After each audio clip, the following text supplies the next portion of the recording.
Hello, everyone, and welcome to Stadium Drive Week 2 here at John Glenn High School. The Muskies are battling the Cambridge Bobcats. I'm Will Ford. Thank you so much for joining us.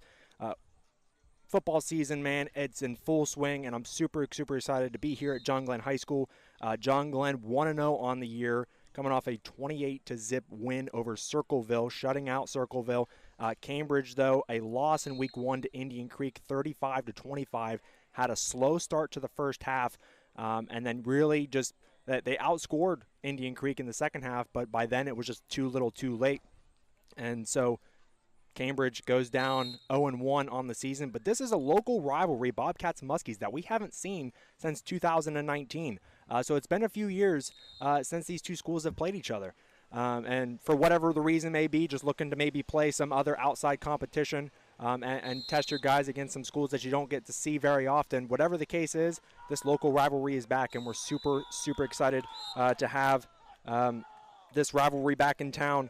And if you take a look, we'll look at the visiting team first with John Glenn with Cambridge. John Glenn just now coming out onto the field is what you're seeing here. They're warming up right now for the Bobcats, which will kick off here at 7 o'clock. But with the Bobcats, they gave up almost 340 yards of rushing against Indian Creek last week. And Indian Creek, it's a super unique situation they have with two offensive tackles that are each 6'3" and 6'6", 330 pounds and 360 pounds. It's just so much size, and unless you have that same size yourself on your defensive line or even on your offensive line, it's going to be very difficult to compete against a team who has a line like that and has a running game like that. So 340 yards rushing on the day for Indian Creek last week. And like I said, to be honest, it's tough to win a football game that way, but Cambridge kept it close. They had a slow start to the first half. They were down 15-0 at the end of two quarters, and then they were, like I said, they outscored John Glenn not John Glenn, but they outscored Circleville by a little bit, in the second half, and they almost won that one. But now they come in and play John Glenn here in Week 2. I was able to talk to head coach Ray Leak a couple days ago about this matchup. It's a matchup that we haven't seen in a couple years, like I mentioned up at the top. And John Glenn is a much different style compared to Indian Creek, the team that they faced in Week 1. Indian Creek is a very ground and pound type of offense, and they will run it in between the tackles off those two big tackles that they have. John Glenn, they'll spread you out a little bit more. They run the spread offense, but they like to run the ball a lot off of that. They spread you out so that way it opens things up inside the box, so that way you can run between the tackles maybe a little bit easier, but it also sets up some easy completions with some screens, and swing routes to your running backs on the outside. It's something that Matt Edwards and John Glenn really likes to do. But I sat down with head coach Ray Leak, and we'll get into that here on Stadium Drive Week 2 on Steroid Rivals live on Facebook, YouTube, and Twitter. All right, we're here with Coach Leak of the Cambridge Bobcats ahead of Week 2 against the John Glenn Muskies. Coach, really appreciate you taking the time to join us today, and I kind of want to get into Week 2. But before we do that, I want to talk about your game against Indian Creek last week because, it's really crazy to read that they have two offensive linemen, brothers, by the way, that are both 6'3" and 6'6", 330 pounds, 360 pounds. To have that on an offensive line on any high school football team, that's just unbelievable to try to go up against. And they had almost 340 yards of rushing in the game against you. And you were still in that game, until the end, really. You kept it close. It's not very often that you give up that much yardage on the ground and you're still able to keep yourself in the game. How do you evaluate kind of the effort that your guys gave to not only keep it close, but have a chance to win in the fourth quarter and only be down 2 scores? Yeah, I think as the game got going, we just kind of got our feet under us. We knew we graduated a lot of guys from last year, so the more varsity experience that our guys get, the better they're going to be. So that second half really told us a lot about what we had, the fight our kids had. We were outsized. There's no question about it. You just listed the stats, but the great thing is in high school sports, you don't see a lot of guys that size week in and week out. So luckily for us, week 1, we got it out of the way. But yeah, they have a great line, a good back. Our kids fought, but we came out on the short end. But you can't question our kids' heart and their fight in that game. Yeah, and then you had a sophomore quarterback make his first start in that game. He had a 67% completion percentage, 277 yards, 3 touchdowns. Did have a couple picks, but I mean that's his first career start against a pretty good team. What do you expect to see from him now as he's got a start under his belt? What do you expect to see in week 2 against John Glenn as he kind of gets more comfortable in your offense and just playing on Friday nights? Yeah, kind of like him and the entire team. When they get more experience, they feel more comfortable. They're going to play better. So we look for great strides from week 1 to week 2 for Garrett Carpenter. He's going to be a great quarterback. Again, he's young, first start ever. As he settled in, his decision making was a little better. I think the game slowed down for him a little bit. So we're excited for Garrett. Again, we got work to do, but he's only going to continue to get better each week. Yeah, I mean, and the speed of the game, I mean, it is very difficult to kind of pick up, especially if it's your first start against a good team Yeah. like that. Like, what is it? What has the conversations been like with him to try to just kind of get him settled down? Like, what did you tell him going into week 1? Was there anything that you said to him to kind of get him settled down? Did you kind of scheme up some kind of easy throws, easy plays to kind of just get him into a rhythm? What was that like going into week 1? Fortunately for Garrett, he's a kid who the pressure's not too much for him. You can't tell if he's rattled. You can't tell if something's bothering him. He's just a great kid who's going to work and give it his all. So for us, we didn't have to tell him too much. We tried to keep the game plan simple, keep the passes shorter, just so his reads weren't taking as long to develop. But we trust him. We want to put the ball in his hands, and we think he gives us the best chance to win. So we're going to continue to work with him, and he's going to get better each time, like I said. But he's a very smart kid. He plays football, baseball, basketball, competitor, so he understands sports and he gets the game. Football may be newer to him, only being a second year quarterback, but he's going to be a great one. So now let's look forward to week 2 against John Glenn. It's a local rivalry that we Yeah. really haven't seen in the last couple of years. But John Glenn has a much different style compared to Indian Creek, who you played last week. So they're more of a spread you out kind of offense. Yeah. They'll move it through the air. So what are you seeing on film? What are you doing with your guys this week to kind of get them ready for? Because you played a physical style of football week 1. It's in the trenches. It's Yeah. ground and pound. And now week 2, it's going to be spread you out. They're going to move you around quite a bit. Like, what are you doing with your guys this week to get ready for the Muskies here in week 2? Yeah, I mean, they're still going to be physical, but they're a different style. Indian Creek has a couple formations where they're going to run the ball right at you behind those big tackles. But John Glenn, they spread the ball out, but they're still looking to run the ball. That's their main goal is to run the ball. So we still have to stop the run. That doesn't change for us. We've got to be more prepared in the secondary because they are more balanced. They're more 60-40 as far as run pass ratio. So our guys can't fall asleep back there because they like the screen game a lot. But truly, when it comes down to it, they're trying to spread you out to run the ball. Mm-hmm. Yeah, for sure. Now, what are you doing as because you talked about last week it was kind of a slower start. It took you 2 quarters to kind of get into the flow of the game, and then it made it a little bit difficult for you kind of come fourth quarter to try to Yeah. really bring that game back to even. What do you do now week 2? Is there something like do you have plays kind of schemed up?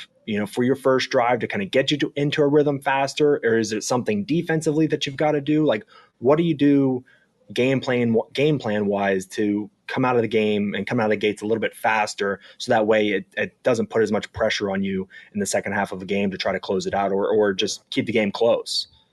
No, I think it's just number one, having that experience, and two, our play calling. We've got to know our quick hitters and things that are going to spark us and get us going. Um, so that's us as coaches, but as players, we've got to be ready. I think a lot of our kids' first time playing a varsity game was last week, so they weren't used to the speed of the game. So I think as they go on and as we gain that experience and we play more football games on Friday nights, it's going to slow down for them and they're going to be ready for that speed because it is hard to simulate that game speed in practice with the younger guys and scout team. So we'll continue to work on that in practice. And as coaches, we're going to draw up our plays that'll get us going and try to go up tempo. Cool. Well, Coach Leak, I really appreciate the time to chop it up about week 2 ahead of John Glenn. Good luck this week, and I appreciate you stopping by. Yep, thanks for having me. I appreciate it.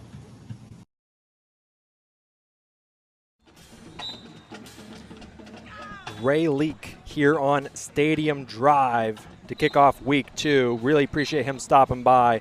What you're seeing now on your screen, Garrett Carpenter in his first start last week for Cambridge.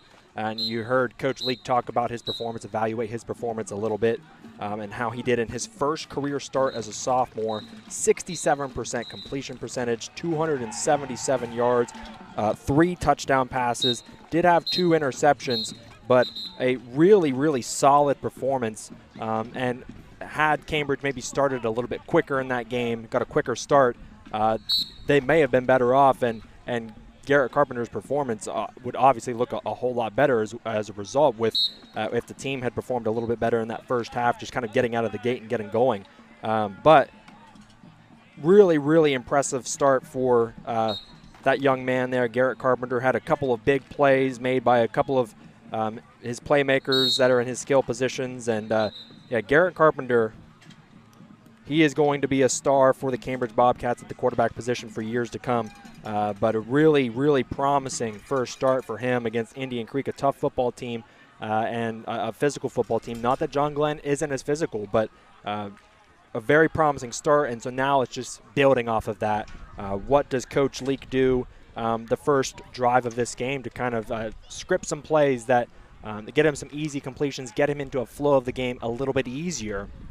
John Glenn's defense, it's the hallmark of the Muskies this season. I've heard Coach Matt Edwards talk about it from time to time, and the defense is gonna be what keeps them in games this season. And not that the offense isn't going to be potent, isn't going to be strong. It's not like they're not going to be able to throw it or run it that well or anything like that. But the defense is really it's the strong suit of the Muskies this year, and got a road win week 1, and so now can they defend their home turf here in week 2? They have 2 consecutive home games, and that's got to be a huge boost for Coach Edwards and his team, because this is only the second time in 9 years where John Glenn has opened the season 1-0, and to do that on the road is big against a non-conference opponent, non-league opponent.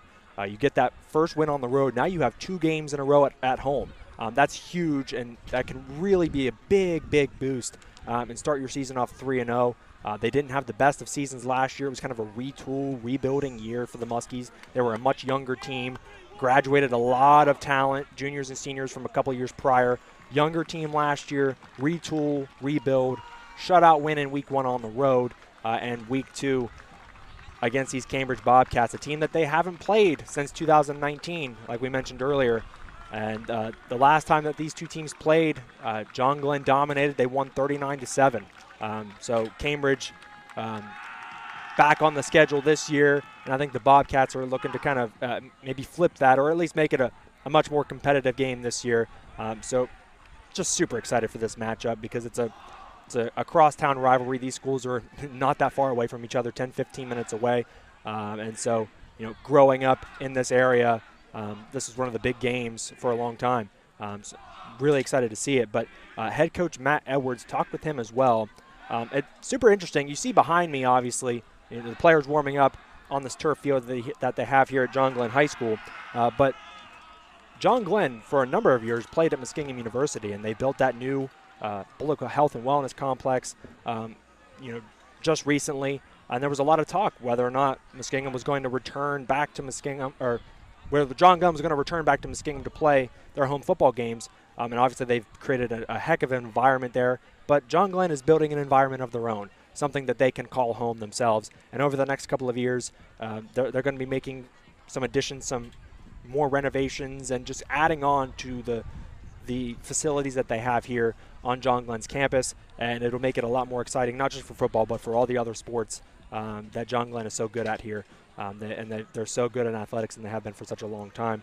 But I talked with Coach Edwards about that on Shot Callers a handful of weeks ago, just getting to know him about his background in coaching. And then, of course, a lot of discussion about where John Glenn is going to play home football games this year. But they're going to be here for the time being, for the foreseeable future, and they're going to be adding on. But talking to him about this game specifically, we talked about the performance of his quarterback, Noah Winland, who threw 3 interceptions in that game. But not always – you see 3 interceptions in the stat sheet, but that's just because you see – you look at that and you're like, yeah, that's not a good performance. But there's more than meets the eye there. And Coach Edwards talks about that, getting ready for Cambridge, a team that they haven't seen in a couple of years. He talks about how excited he is to have them back on the schedule because it's great for the kids and it's great for both schools to be able to compete on the football field on Friday nights once a year. So super exciting. Let's hear from head coach Matt Edwards as we get ready for kickoff here very shortly at John Glenn High School. Stadium Drive Week 2 here on Steroid Rivals. All right, so we're here with head coach Matt Edwards of the John Glenn Muskies joining us here on Stadium Drive ahead of Week 2 against the Cambridge Bobcats. Coach, really appreciate you taking the time and opening the season 28-0 win against Circleville on the road. How much of a boost is that to get a win on the road in Week 1? Because now you have your next 2 games at home. I'm sure it's a pretty big boost for your team as now you got a couple games at home and it's a good opportunity to kind of start the year, 3-0. Well, I mean, obviously getting a win at any time on a Friday night is difficult, and we're excited to be 1-0 at this point. Only half the teams in the state can say that, and one of the things we've struggled with, since we took over the program is getting off to a fast start. It's actually on our second Week 1 win in 9 years. So the fact that we're 1-0, headed into Week 2 is a huge boost for our guys, and we're looking forward to this Friday night. Yeah, and your quarterback, Noah Winland, on Friday did struggle a little bit, even though you guys won the game. He had 3 interceptions, 61% completion percentage, which isn't bad, but the 3 picks, but didn't obviously affect the game that much because you guys were still able to shut out Circleville. But what do you do now in Week 2 against the Bobcats to kind of settle him down, get him into a rhythm early on in the game so that way the reads are a little bit easier and he's not putting the ball in harm's way as often? Yeah, obviously we need our quarterback to be a little bit more consistent than as we go through, because like you saw Friday night, our defense I think is going to be really good and keep us in a lot of games. And unfortunately, when you're the quarterback, some of the blame goes on your shoulders, and some of it you don't deserve. So yeah, even though it says 3 interceptions on his stat line, when we look at those individual plays, there were a couple of things that went wrong. In addition to just to him, so it was things that we talked about this week and we hope to fix. And Noah's a battle. He's going to battle for us, and we've stressed the importance of taking care of the football, and we got to start doing a better job of that. Is it a thing where the timing of some of the routes were a little bit off, or maybe the receivers weren't in the spots where Noah was anticipating them to be when he released the football? Is it kind of those sort of issues, timing, just kind of working out those kinks, as the season gets rolling? Yeah, I mean, I would absolutely say that at least 2 out of the 3 were definitely, timing issues, things that happen early in the season as you're, playing on a Friday night and playing live for the first time. But again, it's things that as a senior, we expect that he's going to make those plays for us, and we have confidence that he's going to. And we've talked about those things during the course of the week. Yeah. Now this game against Cambridge on Friday, it's a game that we haven't seen for a couple of years. You guys used to play Cambridge for a number of years there, and then there was a gap there for a couple of years where you guys didn't play. Now you're playing them again this year. Is there a particular reason we haven't seen this kind of local rivalry in the last few years, or is it just kind of a random scheduling of just wanting to play some other competition, just add some variety to your schedule? Why is now the time to bring the Bobcats back onto the John Glenn schedule here in 2023? We're just excited to have them back on the schedule. Obviously, it's a crosstown rivalry. We're neighbors, 10 minutes away or so, and whatever the reasons were, for the last 4 years, we haven't been able to match up. I think for both programs, this is a good game. It's a good game for our communities. It's a good game for high school football. I mean, they're right next door to us, and our kids know their kids, and we're excited about the opportunity to have them back on our schedule, and hopefully it's something that can stay on the schedule for a long time. So you mentioned your defense. It's going to be the reason you stay in a lot of games this year. And your defense, I think, is going to have a tough challenge this Friday because Garrett Carpenter, their quarterback, played pretty well on Friday. Devin Ogle had over 100 yards receiving, I believe a touchdown as well. What are you going to do defensively to kind of match up against what Cambridge does? Because they've got a lot of playmakers and a lot of things that could make life a little bit difficult for you this Friday. Yeah, I think it's going to be that test. I think it's our strongest unit against their strongest unit, and I have a lot of faith in our defensive staff. Coach Bendel has done an incredible job since we got here 9 years ago, and getting our kids ready to play.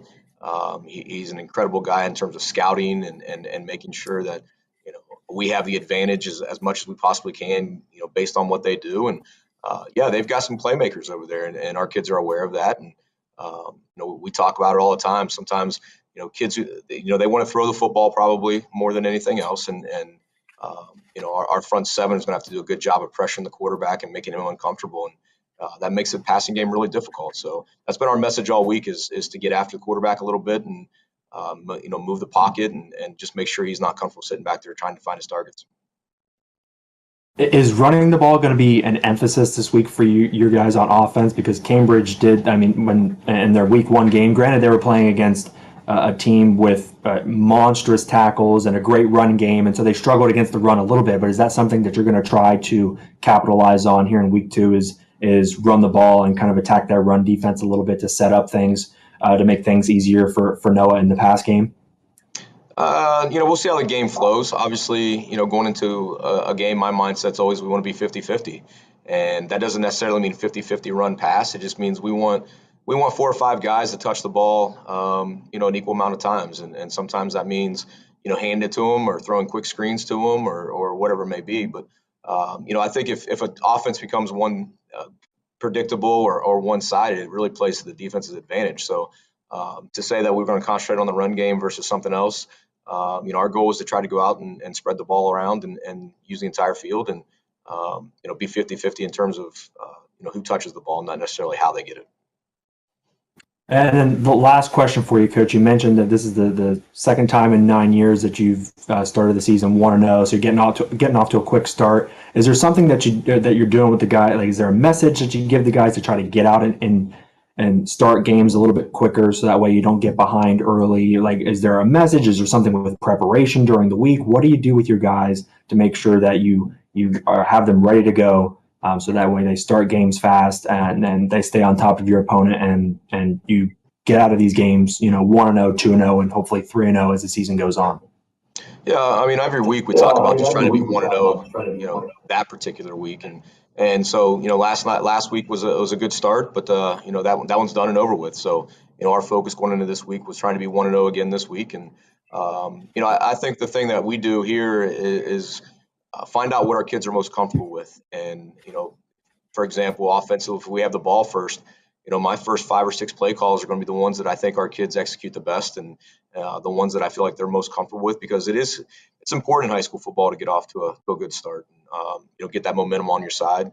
I think it'll be our home opener. It's going to be an incredible atmosphere. I think our kids will be jacked up for that, and we have to kind of stay mellow a little bit and stay focused and not let our emotions get the best of us. But, we'll see how the game goes. Obviously, if our defense is the first group on the field, we have full confidence in our defense, and it may be our best unit. So, again, the key is just to get off to a good start, because I think that momentum carries you all the way through the game on Friday nights. Well, Coach Edwards, I really appreciate the time chopping on it up about week 2 and getting ready for Cambridge. We'll be there on Friday, and we appreciate the time you stopping by. Thanks. Always appreciate you having me.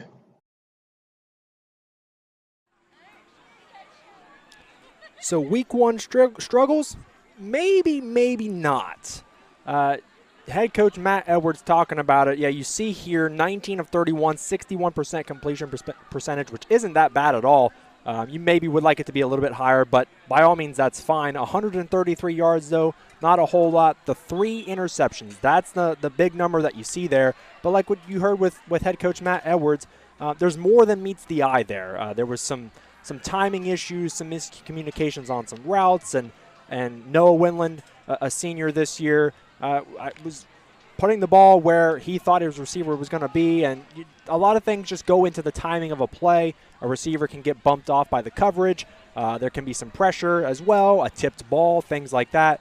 And so it's just kind of those early season kinks that John Glenn is working through offensively right now, and will look to clean up here in week 2 against Cambridge. Did have a rushing touchdown as well, but the main thing you see there at the bottom, a win. A win at Circleville, 28-0. So if your quarterback doesn't have the best looking stat line and you still win the game, you'll take that. That is a win and a half. Not only do you get the win in the scoreboard or in the scorebook, but you move into week 2, you're 1-0, and you have a chance for your quarterback to play even better, and then you can be 2-0, 3-0, 4-0, so on and so forth. So although Noah Winland didn't have the best looking stat line, there's more than meets the eye there, and you heard Coach Matt Edwards talk about it, and he's looking to rebound here in week 2. So that's really exciting for the Muskies, because I know he expects his team to be very good this year, and so we're looking forward to seeing what they do tonight. But let's take a look here real quick. We're going to pull up the week 2 schedule, and it's going to be right over top of my face here in a second. But the week 2 schedule, we're looking at the teams in blue that are highlighted in blue. Those are the teams that you're going to be seeing here this evening. Or not this evening, but on Friday night. So we have Garraway at Waynedale, Ridgewood at Riverview, Talmadge at Akron Ellet, Cambridge, John Glenn here tonight, Union Local at Buckeye Local, New Lex at Maysville, Meadowbrook at Indian Valley, Carrollton at Philo, Sheridan at Watkins Memorial, Licking Heights at Tri-Valley, Marietta at West Muskingum, and Louisville at Zanesville. Those are games going on tonight in eastern and northeastern Ohio. So super exciting. So make sure you follow Storied Rivals everywhere on social media, Facebook, Twitter, Instagram, so that way you stay up to date and you know everything that's going on with all your area teams. But before we head out of here, we're going to wrap up here in a few minutes. Teams are going back into the locker room for some final prep pregame speeches before they get rocking and rolling here in week 2, John Glenn and Cambridge. Do want to take the time to thank our sponsors, Max Effort Muscle, right here in front of me on the table. These guys are awesome. Just check them out on Instagram. They post some really, really cool content, but they have some of the best tasting supplements around. Protein, stuff to keep you hydrated, stuff to help you sleep better, stuff to help you eat better. I mean, help you shred fat, all that good stuff. This is the best tasting stuff around, and they've got some pretty cool T-shirts as well. I just caught myself a little bit of stuff from them the other day. So they're really, really good. Make sure you check them out. We really appreciate them sponsoring our show and helping you follow the action on Friday nights.